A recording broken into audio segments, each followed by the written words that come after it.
Dikisahkan pada tahun 988, seorang utusan dari Sriwijaya dikirim ke istana Tiongkok di Guangzhou untuk mempererat hubungan diplomatik luar negerinya dengan dinasti Song. Setelah tinggal sekitar 2 tahun di Tiongkok, tersiar kabar bahwa negaranya telah diserang oleh Sepo atau Jawa sehingga membuatnya tidak dapat kembali.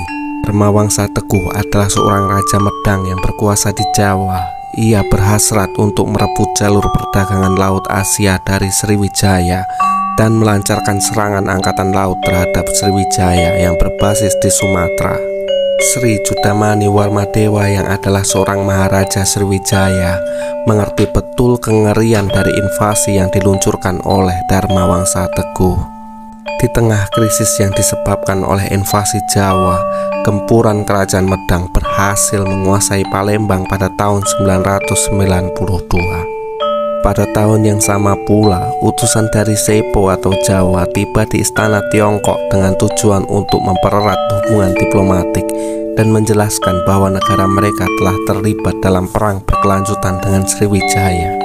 Pada tahun 999, utusan Sriwijaya yang berada di Tiongkok berlayar untuk kembali ke Sriwijaya.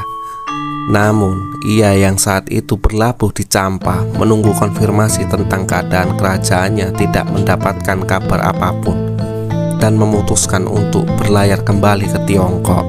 Sesampainya ia di Tiongkok, ia pun meminta untuk bertemu dengan Kaisar dinasti Song dan meminta Kaisar untuk melindungi Sriwijaya dari serangan Jawa yang sangat brutal. Pada tahun 1003, utusan Sri Judamani Warmadewa bertemu dengan Kaisar Song dan menyampaikan bahwa sebuah kuil Buddha telah didirikan di negara mereka untuk berdoa mendoakan umur panjang yang mulia Kaisar Tiongkok.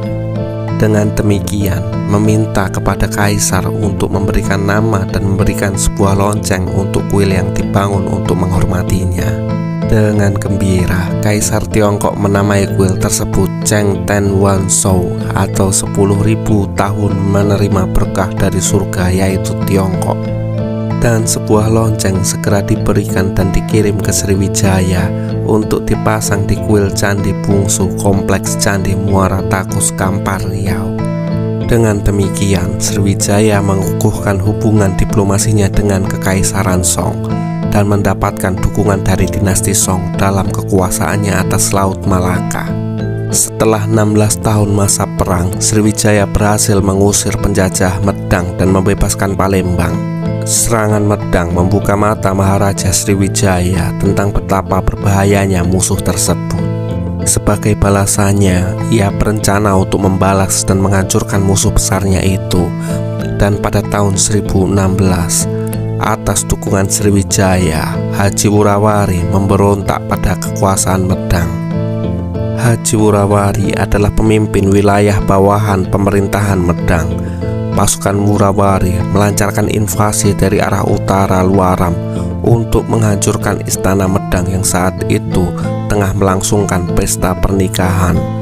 Serangan mendadak dan tak terduga ini terjadi selama upacara pernikahan Putri Darmawangsa Teguh dengan Airlangga, yang membuat pihak istana tidak siap dan terkejut yang berakibat pada peristiwa kematian besar raja beserta para kerabat raja di dalam istana. Untungnya Airlangga masih dapat selamat dan melarikan diri ke hutan. Bencana ini dicatat sebagai mahapralaya dalam prasasti Pucangan.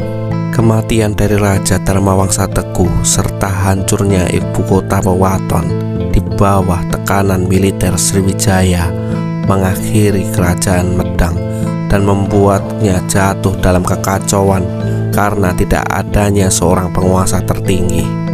Para panglima perang di setiap provinsi, daerah, dan pemukiman di Jawa Tengah dan Jawa Timur memberontak dan melepaskan diri dari pemerintahan pusat Medang untuk membentuk daerah otonom atau pemerintahannya sendiri.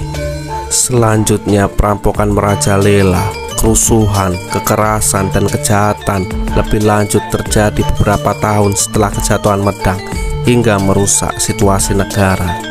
Dengan ini hancurlah Medang di tangan Haji Wurawari dan Sriwijaya yang membantu dari belakang. serta dinasti Song yang memberikan dukungan logistik.